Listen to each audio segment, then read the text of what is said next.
لقد كان لكم في رسول الله أسوة حسنة. أعوذ بالله صدق الله العظيم وبلغنا رسوله النبي الكريم ونحن ذلك لمن الشاهدين والشاكرين والذاكرين الحمد لله رب العالمين.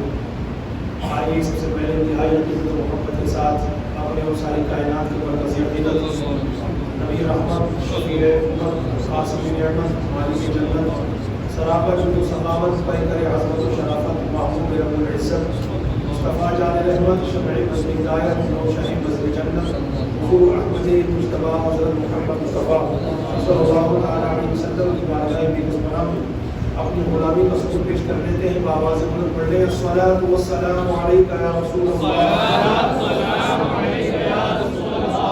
وعلی آلک واصحابک یا حبیب اللہ. الصلاۃ والسلام علیک یا نبی اللہ وعلی آلک واصحابک یا نور اللہ صلی اللہ تعالی علیہ وسلم.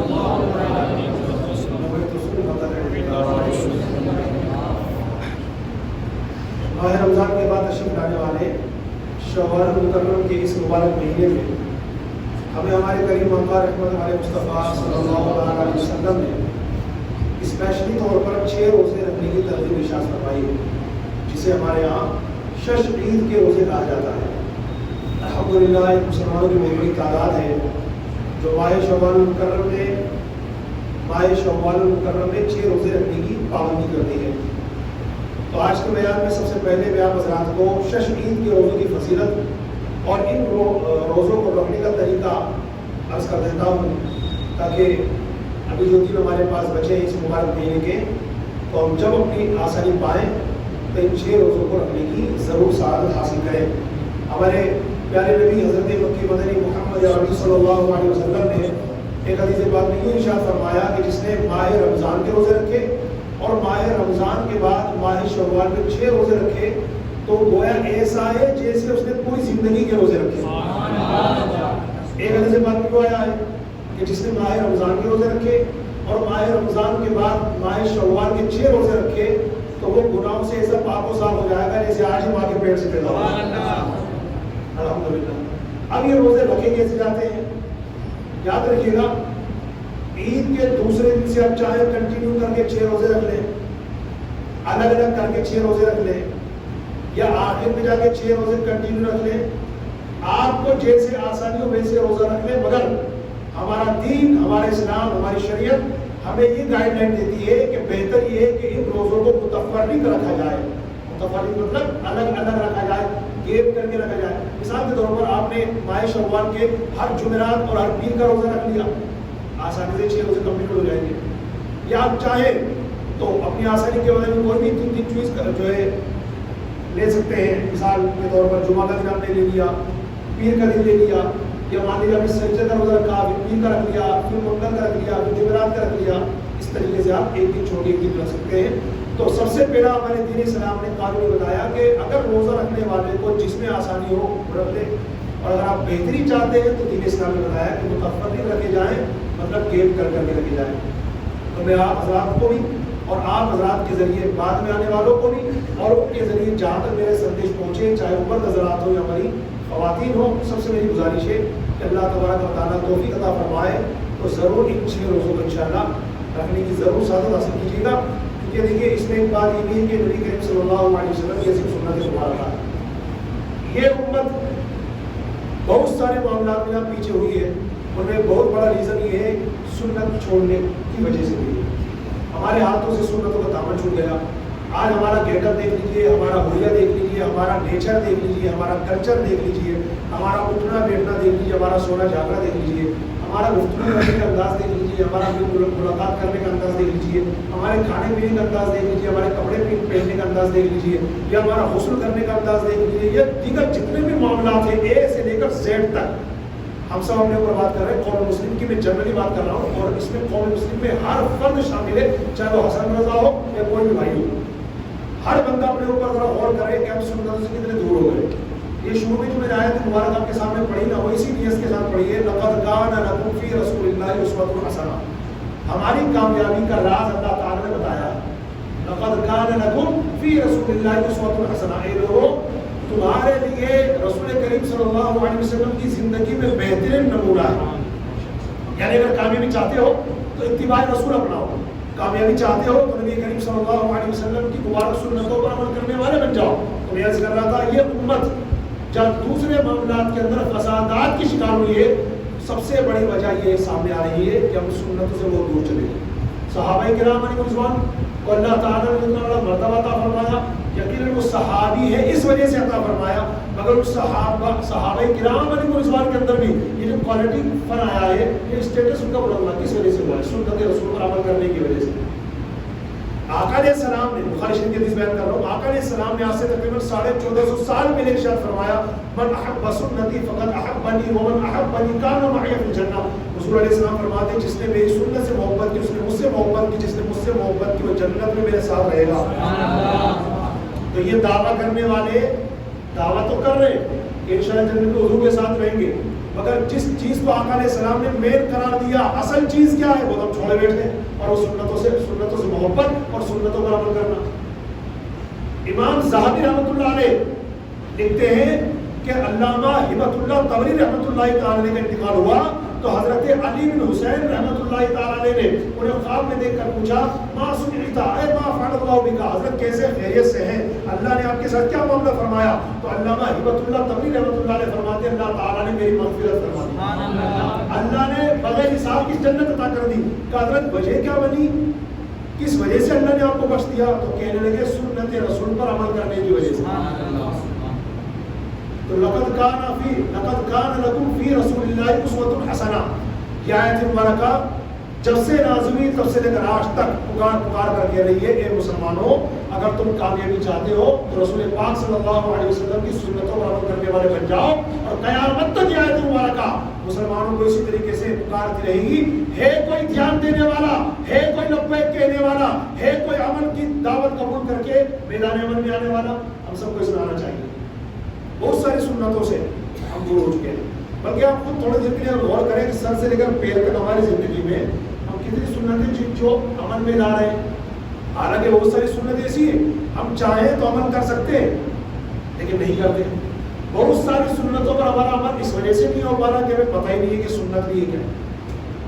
بہت ساری سنتیں ایسی بھی ہیں کہ جن کی طرف ہماری توجہ نہیں ہے. کیوں؟ کیونکہ ہمیں نالج نہیں ہے، ہم نے علم حاصل نہیں کیا ان سنتوں کے بارے میں، اور جن کے بارے میں پتا ہے کہ یہ سنت ہے تو بہت ساری سنت ایسی ہے صرف شرم کی وجہ سے نہیں کر پا رہے، دنیا والوں کی شرم و حضوری کی وجہ سے کہ یہ لوگ کیا کہیں گے، یہ لوگ کیا کہیں گے، اسی وجہ سے ہمارے زندگی کے صبح و شام گزر رہے ہیں. اور دیکھیے اسی عالم میں کبھی موت آ جاتی ہے اور ہمیں اسی طرح حضور صلی اللہ علیہ وسلم کی مبارک سنتوں پر عمل نہ کرنے کی حالت میں قبر میں اتار دیا جاتا ہے.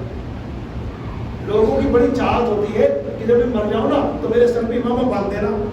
پوری زندگی امامہ نہیں باندھا لیکن خواہش یہ ہے، گھر والوں سے بھی شاید کچھ لوگ کہہ دیتے ہوں گے جب مر جاؤں نا تو امامہ شریف سجا دینا، جبکہ یہ مسئلہ میں آنا چاہیے کہ امامہ شریف سجا بھی سکتے کہ نہیں سجا سکتے جو انتقال کر گیا اس کے سر پر. تو ہمارا دین اسلام یہ کہتا ہے اگر مرنے والا، انتقال کرنے والا اگر کوئی عالم دین ہے مشائخ میں سے تو اسے امامہ باندھا جا سکتا ہے. لیکن اگر کوئی ایسا شخص انتقال کر گیا جو عالم دین نہیں ہے، مشائخ میں سے نہیں ہے، بھلے نیک نمازی ہو، حاجی ہو، ٹھیک ہے اپنی جگہ پر ہے، لیکن چونکہ عالم دین نہیں تھا تو فرمایا اسے امامہ باندھنا مکروہ ہے، اب اسے امامہ نہیں باندھا جا سکتا. جو 3 کپڑے ہوتے ہیں مرد کے لیے سنت کفن وہ دے دیا جائے اور اس کے ساتھ اس کو قبر میں اتارا جائے. اس وصیت پر عمل نہیں کیا جا سکتا. اگر کسی حاجی صاحب نے، کسی نیک نمازی صاحب نے، کسی روزے دار صاحب نے یہ وصیت کر دی اپنے گھر والوں کو کہ دیکھو بھائی جب میں انتقال کر جاؤں نا تو میری وصیت عمل کر لینا، میرے سر پہ امامہ باندھ دینا. گھر والے اس وصیت پر عمل نہیں کر سکتے، ہماری شریعت میں لگا ہوا کہ انتقال کرنے والا عالم دین تو تھا نہیں، اسلامک اسکالر عالم دین تو تھا نہیں، تو فرمایا کہ اس کو امامہ شریف نہیں مانا. ہاں اگر وہ عالم دین تھا، اب بھلے اس نے وصیت نہ بھی کی ہو اور گھر والے چاہیں تو اسے امامہ شریف مانا جا سکتا. تو بہت ساری سنتیں ایسی میرے بھائیوں کہ ہم بہت ساری سنتیں وہ ہیں جو ہمیں معلوم نہیں ہے، اس وجہ سے عمل نہیں ہو رہا. نمبر 2، بہت ساری سنتیں وہ ہیں ہمیں معلوم ہے مگر شرما حضوری کی وجہ سے عمل نہیں ہو پا رہا. اور بہت ساری سنتیں وہ ہیں کہ جن پر ہم توجہ نہیں دے رہے اس لیے عمل نہیں ہو پا رہا. مثال کے طور پر کھانے پینے کی کتنی سنت ہے،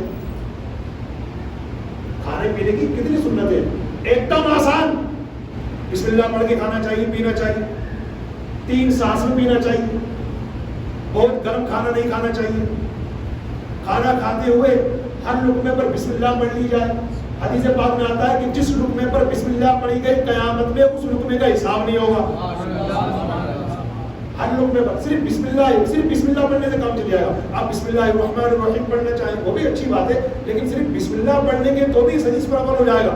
بسم اللہ، یہ ہم نے ایک نوالا کھایا، پھر دوسرا نوالا کھانے لگے تو بسم اللہ پڑھ لی، تیسرا نوالا کھانے لگے پھر بسم اللہ پڑھ لی، لیکن بسم اللہ شروع میں آپ نے پوری پڑھ لی، بسم اللہ الرحمن الرحیم کھانا شروع کرنے سے پہلے، بسم اللہ والا برکت اللہ بھی پڑھ لی کھانا شروع کرنے سے پہلے، بسم اللہ الذی لا یضر مع اسمہ شیء فی الارض ولا فی السماء یا حی یا قیوم بھی پڑھ لی کھانا کھانے سے پہلے۔ لیکن ہر لقمے پر آقا علیہ الصلوۃ والسلام نے فضیلت عطا فرمائی وہ یہ ہے کہ جس لقمے پر بسم اللہ پڑھ لی جاتی ہے قیامت میں اس کا حساب نہیں ہوگا۔ اب دیکھو اب کتنا آسان عمل ہے، قیامت کا امتحان آسان امتحان تھوڑی، قارون، حامان، شداد، فرعون جیسے بڑے بڑے بادشاہ گھٹنے ٹیکتے نظر آئیں گے، وہ امتحان آسان امتحان نہیں ہے، بلکہ اللہ کی بارگاہ میں دعا ہی کرنی چاہیے، مولا میرا حساب مت لینا، بغیر حساب کے معاف کر دینا، اس لیے کہ جب میرا حساب لیا گیا تو میں تو پھنس جاؤں گا، میں حساب دینے کی پوزیشن میں نہیں ہوں۔ یا اللہ اپنے حبیب علیہ السلام کے صدقے میں میرا امتحان مت لینا، میرا حساب مت لینا، بغیر حساب کے مجھے جنت الفردوس میں آقا علیہ السلام کے پڑوس میں جگہ عطا کر دینا، اس لیے کہ قیامت میں جس کا حساب ہو گیا نا بہت معاملہ خطرناک ہے، حساب آسان نہیں ہے۔ اور یہ بھی سن لیجیے قیامت میں حساب کس کا ہوگا؟ ہمارے ہاں کاروبار کرنے والوں میں اگر آپ کو ایسے کاروبار کرنے والے مل جائیں گے ماشاءاللہ، اگرچہ کم ہوں گے مل جائیں گے، جو 100% حلال کماتے ہوں، جائز کماتے ہوں، صحیح کماتے ہوں، لیکن بہت بڑی تعداد ہم کو ایسی ملے گی جو حلال نہیں کماتی، یا اگر حلال کماتی بھی ہے تو اس میں حرام کی آمیزش ہوتی ہے، حلال حرام مکس ہوتا ہے۔ اب ایک حلال کمانے والا، صرف حلال کمانے والا، اور ایک حرام کمانے والا، ان دونوں میں قیامت میں حساب کس کا ہوگا معلوم ہے آپ کو؟ حساب حلال والے کا ہوگا۔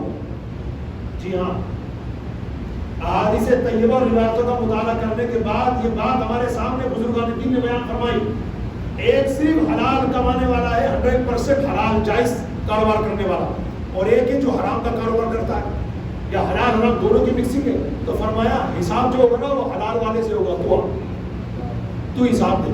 پھر یہ کہا یار حرام والا، فرمایا اس کا حساب ہی نہیں ہوگا، بغیر حساب کے جہنم میں بھیجا جائے گا۔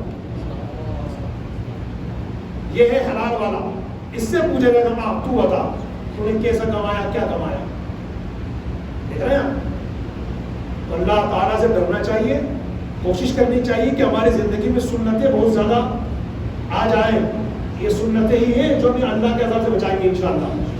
بہت ساری سنتیں ایسی ہیں جن کی صرف توجہ نہ ہونے کی وجہ سے، صرف توجہ نہ ہونے کی، اب چل رہے ہیں راستے میں جا رہے ہیں، ہم کبھی ادھر دیکھ رہے ہیں کبھی ادھر دیکھ رہے ہیں، یہی ہماری روٹین بھی ہے۔ اگر ہمیں اس سنت پر عمل کرنے کا موقع مل جائے کہ چلیں تو نگاہ نیچے کر کے چلیں، ٹھیک ہے، ادھر ادھر دیکھنا گناہ نہیں ہے، لیکن اس میں بھی ہے آپ یہ کر لیں کہ اگر ضرورت ہے دیکھا، ضرورت ہے تو دیکھیں، ضرورت ہے تو نہ دیکھیں۔ اب آپ جا رہے ہیں اور آپ کو کسی نے آواز دی اختر بھائی، اب آپ اختر بھائی نیچے نگاہ کر کے جا رہے ہیں، ہاں بولو اختر بھائی ادھر دیکھو، نہیں نیچے کر کے نگاہ نیچے کر کے چلنا سنت ہے، تو آپ سے بزم ہو جائے گا۔ اور سنتوں پر عمل کسی کو بزم کرنے کے لیے تھوڑی کیا جاتا ہے۔ اسی طریقے سے ایک بات مجھے یاد آئی، سلام کرنا نبی کریم صلی اللہ علیہ وسلم کی عظیم سنت مبارکہ ہے۔ سلام میں پہل کرنے والے پر 90 رحمتیں، جواب دینے والے پر 10 رحمتیں اترتی ہیں۔ اور آقا علیہ السلام کا یہ فرمان بھی ہے کہ جو سلام میں پہل کرے گا اللہ پاک اسے تکبر سے بری کرے گا۔ تو سلام میں پہل کرنے والا، یہ عظیم سنت ہے آقا علیہ السلام کی سلام میں پہل کرنا۔ اب کوئی کہے کہ یار خاموش رہنے کی فضیلت ہے، چپ رہنے کی بھی تو فضیلت ہے، تو چپ رہوں گا۔ اب کسی نے بولا ہم سلام نہیں کر رہے، میرا کیسا بندہ ہے کہ سلام نہیں کرتا،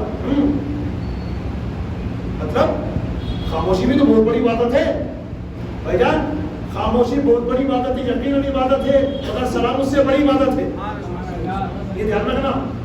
خاموشی میں آپ کو وہ ثواب نہیں ملے گا جو سنتوں پر عمل کرنے میں ملے گا۔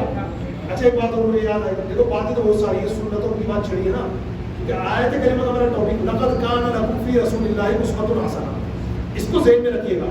کامیابی کا راز اللہ نے ہمیں بتایا ہے، اگر کامیابی چاہتے ہو تو یہ اس کو یاد کرنا، لقد کان لکم فی رسول اللہ اسوۃ حسنہ۔ رسول کریم صلی اللہ علیہ وسلم کی زندگی میں تمہارے لیے بہترین نمونہ، بہترین آئیڈیل، کامیابی چاہتے ہو تو حضور علیہ السلام کی سنتوں پر عمل کرنے والے بن جاؤ۔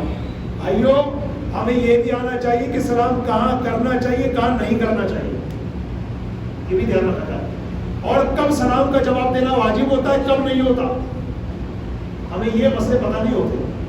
یہی وجہ ہے کہ ہمارے سامنے کبھی امام صاحب نے سلام کا جواب نہیں دیا تو ہمارا ڈائریکٹ فتویٰ امام صاحب پہ جائے گا، دیکھو سلام کا جواب دینا واجب نہیں، جواب نہیں دیا۔ میں اس کی مثال آپ کے سامنے پیش کرتا ہوں۔ ایک بندہ مسجد میں اعلان کرنے آیا، چاہے وہ اپنے گھر کے لیے اعلان کر رہا ہو یا مسجد مدرسے کے لیے کھڑا ہو کے بولتا ہے السلام علیکم، سلام کیا اس نے، فلاں جگہ سے آیا ہوں اور ایسا ایسا معاملہ ہے، آپ حضرات مدد کریں، تو اس نے سلام کیا، ٹھیک ہے، کس نے جواب دیا ہوگا؟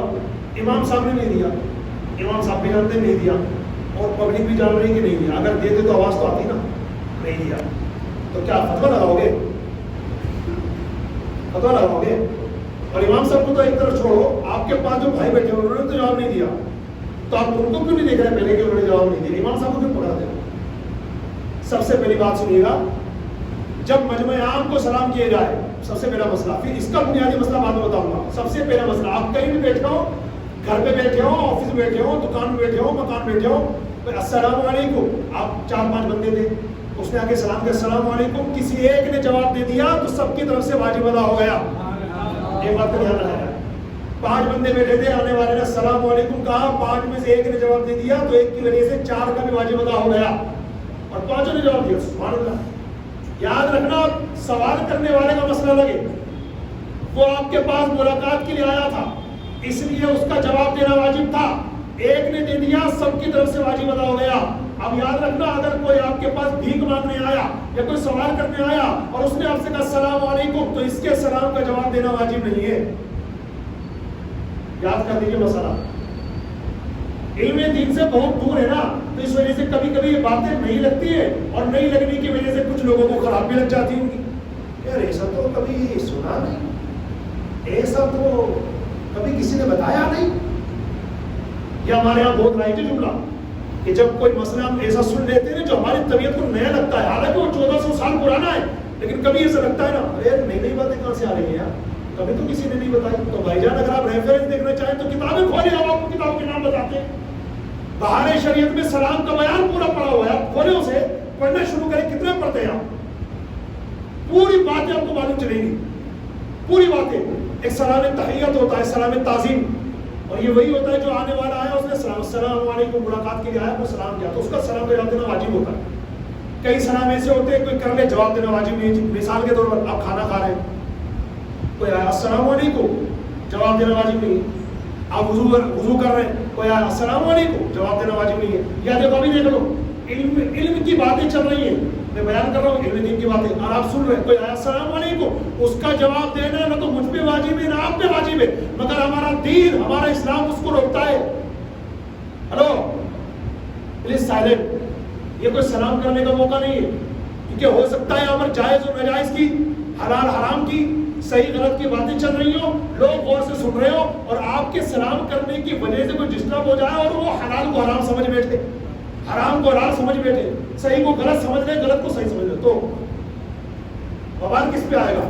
سلام کرنے والے پہ۔ ایک پوائنٹ کی بات اور، اے مسجد سرائے والان میں نماز پڑھنے والوں، آپ بھی غور سے سننا، اس لیے کہ میں نے آپ کو بھی بہت نوٹ کیا ہے، اور بغیر برا معنی نوٹ کرنا، اس لیے کہ باتیں بیان کرنا میری ذمہ داری ہے، اور میں تھوڑا سا انتظار کر رہا تھا کہ کبھی مجھے موقع ملے تو انشاءاللہ بتاؤں گا، تو دیکھو اللہ نے آج موقع دے دیا، چونکہ بات سلام کی چلی نا تو میں آپ کو عرض کرتا ہوں، ہر میرا وہ بھائی خاص طور سے جو 5 وقت نمازی ہے وہ ذرا غور سے سنیں۔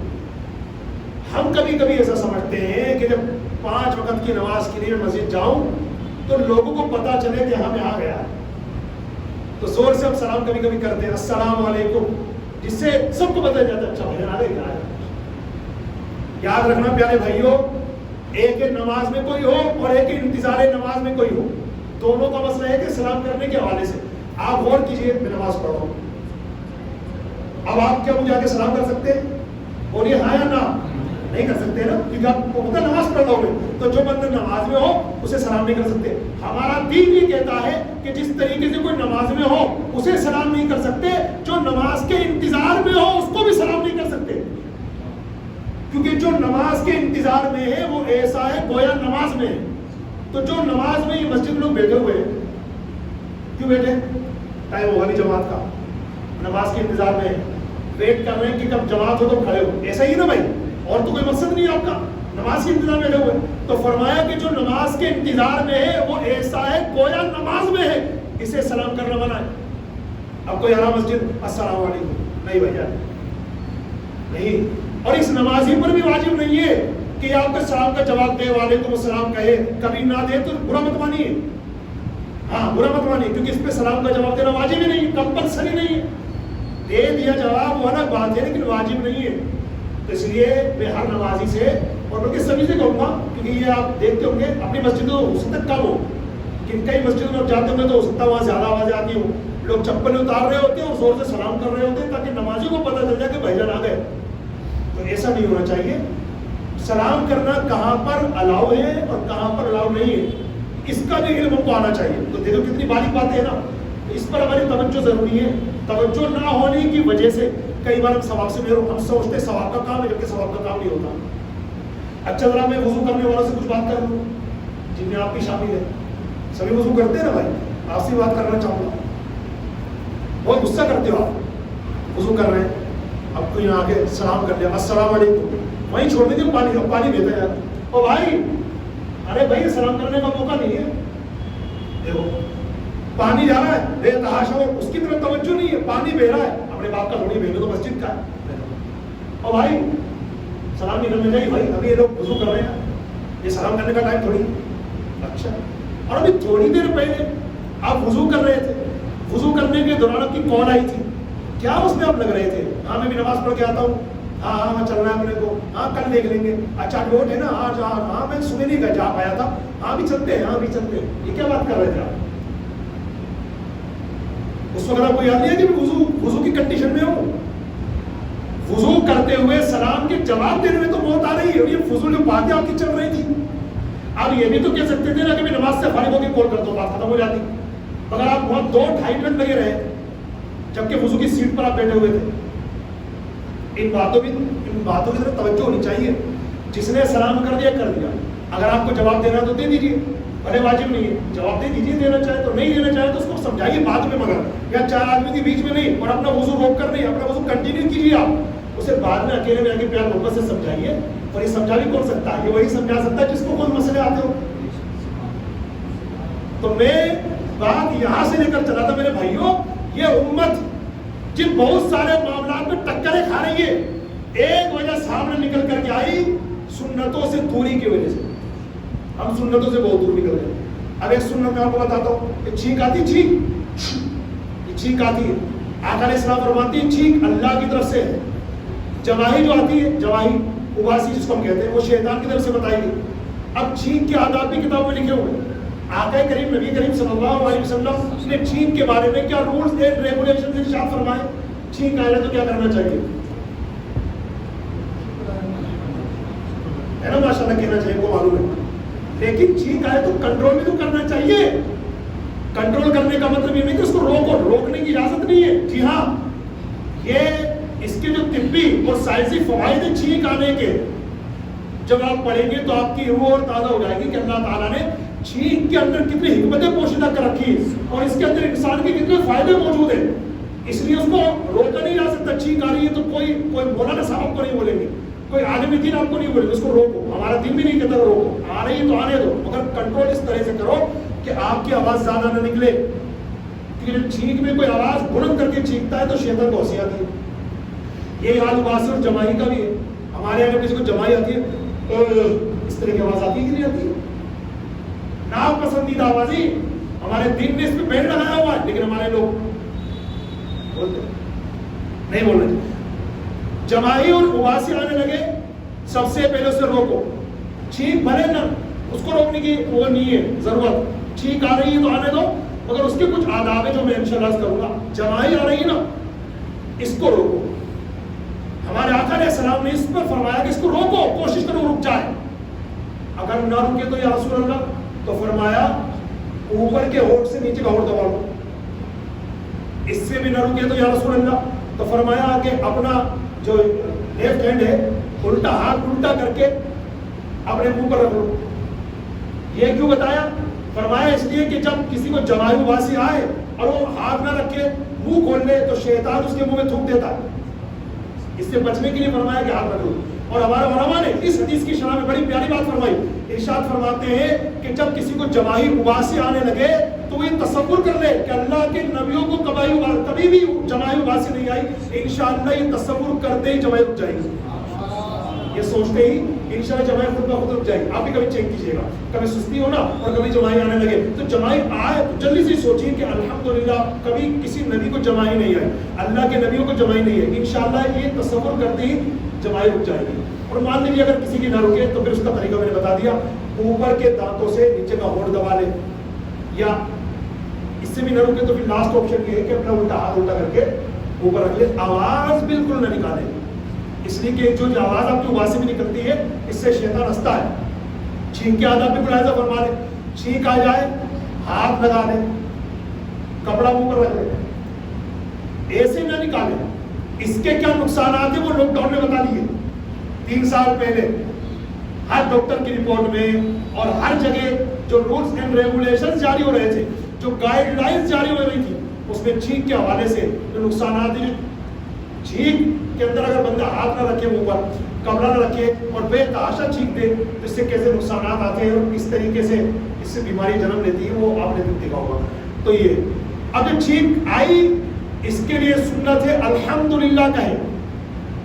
بلکہ مولا علی فرماتے جس کو چھینک آئے تو وہ کہے الحمدللہ علی کل حال، اور یہ کہنے کے بعد اپنی زبان پورے دانتوں میں پھیر لے، انشاءاللہ پوری زندگی اس کے دانتوں میں، داڑھوں میں، کانوں میں درد نہیں ہوگا.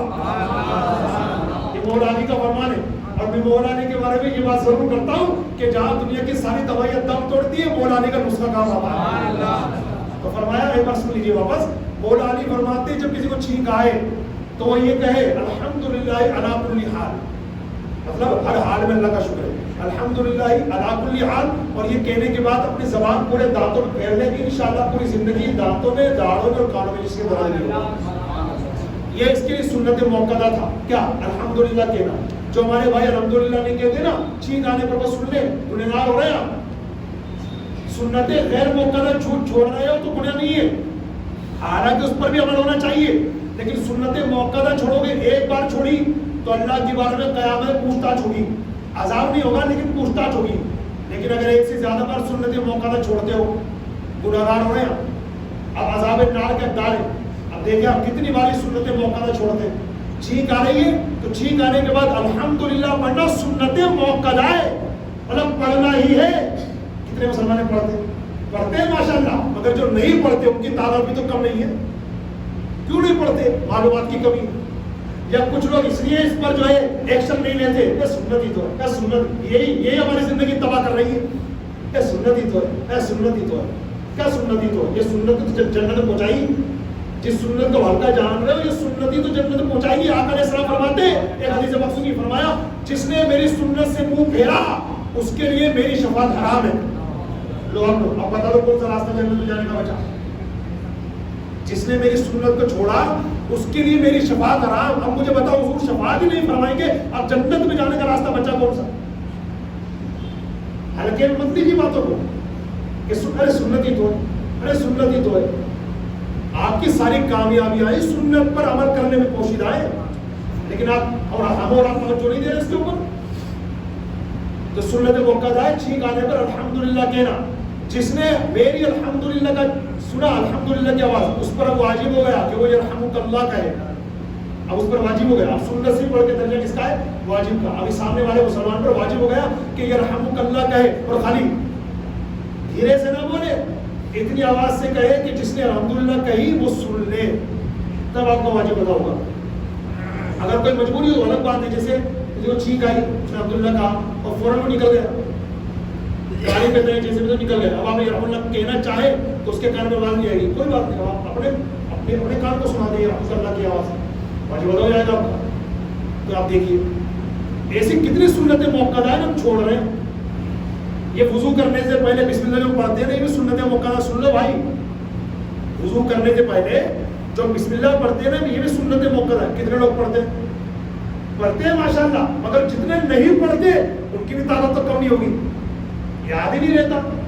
یا کئی بار وضو کرتے اس حالت میں کہ موبائل میں باتیں کر رہے ہوتے ہیں. اب جو باتیں کر رہا ہے تو بات کرے گا کہ بسم اللہ پڑھے گا. تو وضو کرنے سے پہلے بسم اللہ پڑھنا یہ بھی سنت موقع ہے. کتنے لوگ کر رہے ہیں ماشاءاللہ، مگر جو نہیں کر رہے ان کے بھی تو پوچھ تاچھ کر لو ذرا. تو کتنی سنتیں. ظہر کی نماز سے پہلے جو سنت پڑھتے ہیں نا، یہ سنت موقع ہے، پڑھنی ہے، کمپلسری ہے. ایک بار چھوڑ دی تو پوچھ تاچھ ہوگی قیامت میں، اور اگر ایک سے زیادہ بار چھوڑی عادت بنا رکھی ہے تو پوچھ تاچھ کے ساتھ ساتھ اس کو کہتے ہیں عتاب، اور عتاب کے ساتھ ساتھ پھر ہوگا عذاب. اور اس میں دو سنت موقع ہے، جن کو معلوم نہیں ہے یاد کرنے بتا رہا ہوں. ظہر کی نماز سے پہلے جو سنت ہوتی ہے نا 4 رکعت، یہ 4 رکعت پڑھنا سنت موقع ہے. اور ظہر کے فرض سے پہلے پڑھنا یہ بھی سنت موقع ہے. آپ چاہو میں تو بعد میں پڑھ لوں گا، اگر سستی کی وجہ سے تیرے جان بوجھ کے بعد پڑھ لوں گا تو گنہگار ہوں گے. پہلے ہی پڑھنا ضروری ہے. تو اس لیے اپنے کام کاج سے اتنی جلدی فارغ ہو کہ 4 سنتیں آرام سے پڑھنے کا موقع ملے آپ کو. اگر آپ نے کام کاج چھوڑا ہی اس ایسے وقت میں کہ پتہ ہے کہ میں سنت پہلے پڑھ ہی نہیں پاؤں گا تو گنہگار ہوں گے. تو اس لیے ظہر کی نماز سے پہلے 4 رکعت سنت موقع، یہ سنت موقع ہے. اور ظہر کے فرض سے پہلے ان کا پڑھ لینا یہ بھی سنت موقع ہے. اور جو آپ حضرات تشریف لاتے ہیں جمعہ کی نماز کے لیے، جمعہ کی نماز ہمارے یہاں تو کم تعداد ہوگی، میں پیچھے مڑ کے دیکھتا بھی نہیں ہوں، لیکن کئی مسجدوں میں سننے میں آتا ہے کہ بھیڑ کی بھیڑ نکلتی ہے مسجدوں سے 2 فرض پڑھتے ہیں. یہ بعد والی سنت موقع ہے، یہ کون پڑھے گا بھائی؟ جو پہلے جو سنتیں چھوڑے ہیں 4، کئی لوگ آتے ہیں خطبے کے وقت میں ان کی چھوٹ گئی سنت، جو پہلے والی سنت موقع ہے وہ بھی گنہگار ہوتے ہیں. تو ہر جمعے کو گنہگار. عام دن میں گناہ کرو گے تو گناہ ہے، واقعی میں گناہ اللہ کی نافرمانی ہے، مگر جمعے کے دن گناہ کرو گے تو ڈبل عذاب ہوگا. اور ایک روایت کے مطابق 70 گناہ عذاب ہوگا، 70 گناہ. کیونکہ جمعے کی ایک نیکی 70 نیکیوں کے برابر ہے، ایک گناہ بھی 70 گناہوں کے برابر ہے. کتنے لوگ گنہگار ہو رہے ہیں بتائیے آپ؟ جمعے کے دن گناہ کرو. باتیں بہت ساری، اللہ من کی توفیق سے نوازے. ان باتوں پر ہم سب کو خاص توجہ دینے کی ضرورت ہے. آخر میں ایک رات سماعت فرمائے میں نے سنی ہوں، آنے والی 25 اپریل کو انشاءاللہ بدھ کا دن ہوگا. آنے والی 25 اپریل کو صبح 10:30 بجے سے لے کر 12:30 بجے تک مسجد دری والان میں دعوت اسلامی کی جانب سے حج ٹریننگ کیمپ، حج تربیت اجتماع صرف مرد حضرات کے لیے انشاءاللہ منعقد ہو رہا ہے. تاریخ یاد رکھیں اور آپ کے ارد گرد سے جو حاجی صاحبان جا رہے ہیں ماشاءاللہ وہ سب کو بتائیے، دعا بھی کروائیے گا ہمارے لیے بھی، اور بتائیے کہ 25 اپریل کو انشاءاللہ مسجد دری والان میں دعوت اسلامی کے ذریعے سے حج تربیتی کیمپ لگایا جا رہا ہے، جس میں حاجی کی تربیت کی جائے گی کہ کس طریقے سے حج ادا کرنا ہے، کس طریقے سے طواف کرنا ہے، اور سارے معاملات جو ارکان حج ہوتے ہیں وہ انشاءاللہ وہ بتائے جائیں گے. تو آپ ان حاجیوں کو بھیجیے انشاءاللہ. حاجیوں کے لیے 25 اپریل کو 10:30 سے لے کر 12:30 بجے تک حج ٹریننگ کیمپ ہوگا، اور اس کے بعد ان حاجیوں کی انشاءاللہ وہاں کھانے کی دعوت کا بھی سلسلہ ہوگا. اللہ پاک ہم سب کو کہنے سننے سے زیادہ عمل کی توفیق عطا فرمائے.